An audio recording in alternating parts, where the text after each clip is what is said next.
Trick जर आवडली तर मित्रांनो चॅनलला सबस्क्राईब करायचं आहे. सोबतच व्हिडिओची लिंक मित्रांपर्यंत शेअर करायचं आहे. प्रश्न बघा, एक रक्कम 24 वर्षात 16 पट होते, तर तीच रक्कम त्याच दराने दुप्पट होण्यासाठी किती वर्ष लागतील?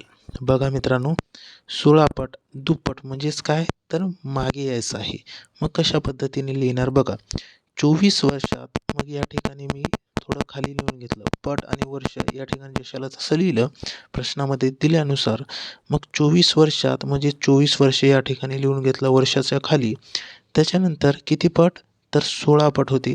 मग पटच्या खाली 16 पट लिहून घेतले. ठीक आहे. मग त्याच दराने दुप्पट होण्याकरिता 2 पट कुठे, पटच्या खाली लिहायचं. ठीक आहे, 2 पट लिहिलं. किती वर्ष लागतील, मग बघा हे 16चे 2 पट झाले, हे की नाही. म्हणजे आपण रिटर्न चालू आहे, म्हणजेच या ठिकाणी हा कितवा घात असणार आहे मग 2चा 16 पट. मग या ठिकाणी मी 2चा चौथा घात 16 पट होईल की नाही. 2चा चौथा घात घेतला तर 16 पट होईल. मग काय करायचं, सरळ या घातांक जो 4 आहे या 4ने डायरेक्ट या 24ला भाग द्यायचा आहे.